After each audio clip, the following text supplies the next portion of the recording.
Welcome everybody, this is another lesson on Advanced Phrasal Verbs, which is a book by Cambridge University Press, and the authors are Michael McCarthy and Felicity O'Dell. In my opinion, it's the best book available for advanced phrasal verbs. There are dictionaries which they can be this big, just containing phrasal verbs. So if you don't know many phrasal verbs, you are missing out on, there's a good phrasal verb, you're missing out on a large proportion of the English language. And it's a proportion which native English speakers use all the time. And it's because it's found right at the beginning in children's literature. It's actually a good place to find a lot of phrasal verbs, kids' books. But also another good place is this particular book by Michael McCarthy and Felicity O'Dell. So please buy this book or find a copy of it somewhere, wherever you can. And the exercises for today's lesson are from chapters 41 to 45. So if you would like some exercises on this vocabulary, you can find some in this book. It's a great book. Okay, so let's get started. Chapter 41, I think it was mostly about human feelings and phrasal verbs connected to feelings. So if you have something against someone, and it's always against someone, it means you bear a grudge against that person. It means you hold some kind of resentment against that person. You don't like that person for some specific reason. And you can have something against them or hold something against them, and they're both equivalent. They both mean the same thing. And it is a grudge. If you look up a grudge in the dictionary, you'll see what that is. It's when you harbour resentment against someone. Okay, a second phrasal verb in this chapter on feelings was go off, in the sense of stop liking. Now be careful, because this phrasal verb go off can be used in a number of different ways. A bomb can go off, which means explode. An alarm can go off, which means start making a noise, yeah? An alarm clock can go off. But in this chapter, it was about when you stop liking something. You can say, I have gone off chocolate recently. I don't know, maybe you have a cold and the taste of chocolate isn't quite the same as it was before. So you can say, I have gone off chocolate. But you can go off anything. It doesn't have to be food or drink. You can say, I've gone off that particular restaurant, or I've gone off that nightclub, or I've gone off learning English even, I think would be acceptable in everyday English. So this one just means stop liking. If you work yourself into a state, this is very similar to the phrasal verbs down here, I would say, right at the bottom here.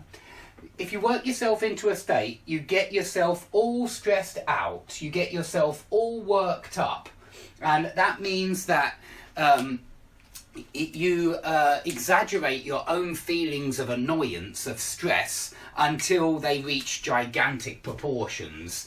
So when I'm trying to sort out a YouTube lesson, when I'm trying to sort out my equipment, usually I work myself into a state. I get really stressed out because microphones never work, lights always shine off the board with an annoying glare, and I do this on my own, and it doesn't matter what I do, how much I try, there will always be something like this piece of light here, which I can see on my phone.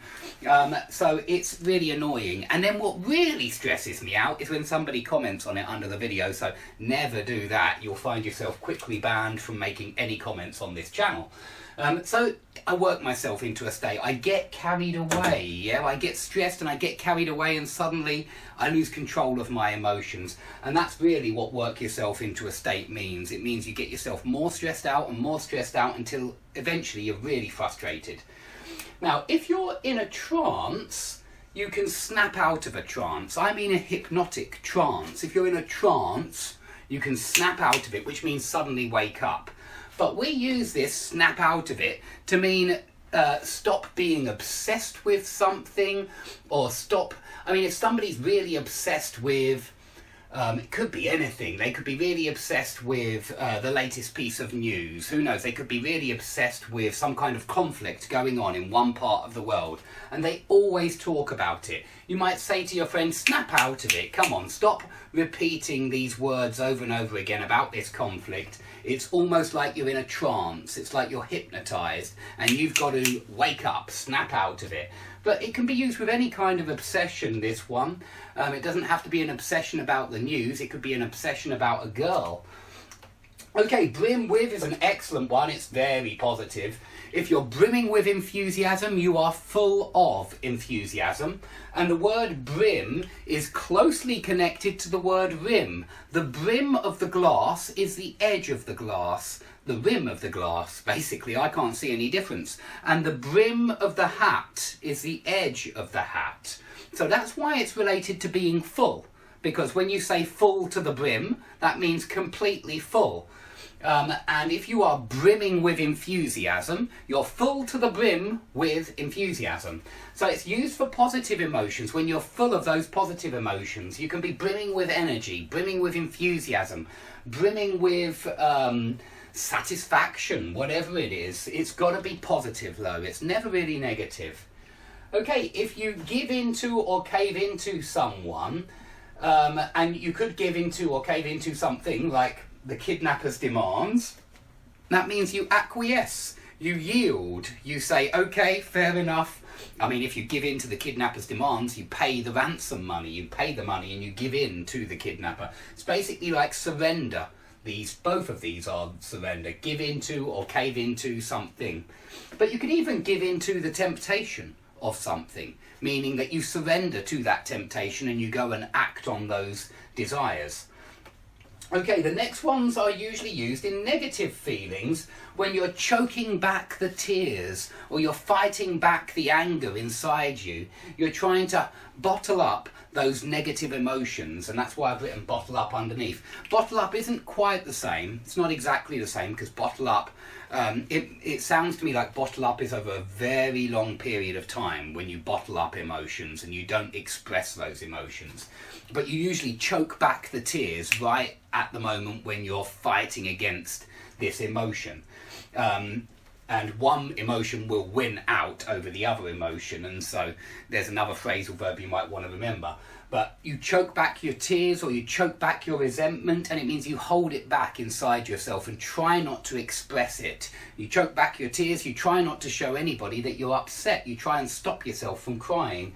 Young kids very often choke back their tears when they're trying to stop themselves from making a fuss and working themselves into a state and getting too emotional.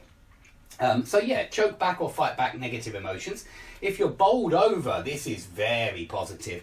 It means you're absolutely delighted about something. You could be bowled over by your exam results. You could be bowled over by winning a football match. It could be anything.